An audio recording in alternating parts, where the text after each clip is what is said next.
Hey theatre lovers, history buffs and curious minds, welcome back to the channel. Ever wonder where your favorite Netflix dramas, Broadway musicals or even TikTok skits got their start? Spoiler, it all began over 2,500 years ago, in ancient Greece. Today we're diving into the wild, sacred and surprisingly modern origins of Greek drama, the OG blueprint for every story you've ever loved. And trust us, this isn't dusty history. This is drama. This is spectacle. This is the birth of Western theatre. Stick around, because by the end of this video you'll never look at a stage the same way again.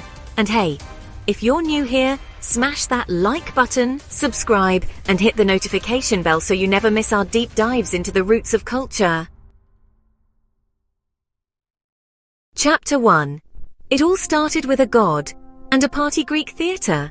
Yeah, it didn't start in a classroom. It started in a religious rave, dedicated to Dionysus, the god of wine, fertility, and pure, unapologetic revelry. Picture this: choruses dancing and singing hymns called dithyrambs in his honor. These weren't just songs, they were full-on performances. And from these wild rituals, something revolutionary happened. The chorus leader, called the Coryphaeus, stepped forward and started speaking as a character. Boom! The first actor was born. And guess what? The word tragedy might actually mean Song of the Goat. Yes, goats. Because these early performances often featured satyrs, half-man, half-goat creatures who partied hard with Dionysus and added a wild, grotesque flair to the myths. Fun fact, the very first actor, a guy named Thespis. Ever heard of thespians?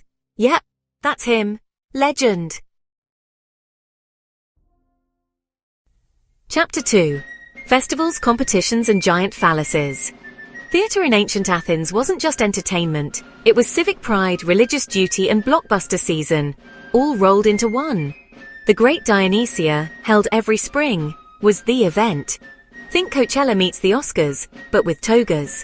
Starting in 534 BC, Playwrights competed with brand new tragedies. And yes, there were also rural Dionysia festivals in December, featuring processions with giant phalluses, fertility symbols, to ensure good harvests. Before the plays, a grand procession, a bull sacrifice, a hype event called the proagon where playwrights teased their stories. The people showed up, citizens, servants, men, women, everyone. Theatre was for all, and get this, the state paid for it. Wealthy citizens, called choregoi, sponsored choruses like modern-day producers. Poor citizens, their tickets were reimbursed. Theatre was a public good, a mirror of society, myth and morality. Let us know in the comments. Could you imagine your government funding theatre like this today? Chapter 3. The Big Three: Aeschylus, Sophocles, Euripides. Now let's talk legends. Aeschylus, he dropped the mic by adding the second actor, which meant actual onstage conflict, no more solo monologues. His Oresteia trilogy? A deep dive into justice, revenge and the birth of democracy? Heavy stuff. Sophocles? He brought in actor #3 and painted scenery.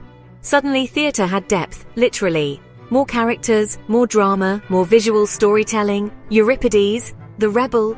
He twisted myths, focused on underdogs and basically invented tragicomedy and melodrama before they had names. Emotions? He weaponized them. And after every heavy tragedy, a satyr play. Short, silly, satirical, with a chorus of partying satyrs making fun of the gods. Required by law, because even the ancients knew, you need comic relief. Chapter 4. Comedy was born in the streets, literally. Tragedy wasn't the only game in town. Comedy, also sacred, also wild. It came from phallic processions. Yes, again with the fertility vibes, where people joked, mocked and laughed their way through the streets. Officially recognized in 487 BC, comedy evolved in 3 phases. Old comedy, think Aristophanes. Sharp political satire, direct audience addresses called parabasis, fearless and fearless. Middle and new comedy, less politics, more everyday life, relationships, misunderstandings. Sound familiar? Hint, every sitcom ever. Chapter 5. The tech behind the magic Greek theatre wasn't just words, it was full sensory immersion. Masks, not just for hiding faces, They transformed actors into gods, monsters, heroes, a religious tool of transformation, pure Dionysian energy. Chorus, 15 men singing, dancing, commenting. They were the heartbeat of the play, guiding emotion, separating scenes, keeping the rhythm. Music and dance, integral.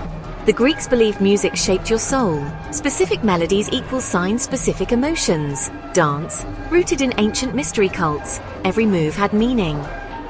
The theatre, built into hillsides, circular orchestra, dancing space, with an altar to Dionysus at the center. The Scaena, a backstage hut, evolved into full architectural sets, with wings, rooftops for gods to appear. And yes, even a crane to make actors fly. Special effects? They invented them.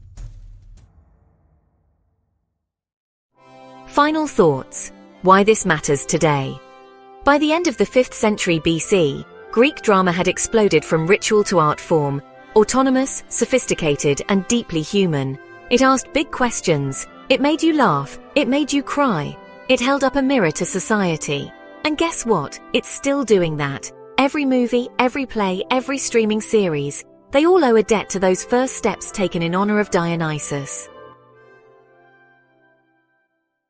So next time you're glued to a drama, laughing at a comedy, or debating a plot twist with friends, remember, it all started with a chorus, a mask, and a god who loved a good party. What's your favorite Greek play or myth? Drop it in the comments. Let's start a conversation. If you learned something new, smash that like button. It helps more people discover this content.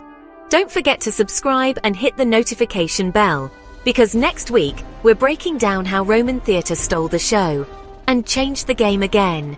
Share this with a friend who loves theatre, history, or just epic stories. Let's bring the classics back, together. Until next time, stay curious, stay dramatic.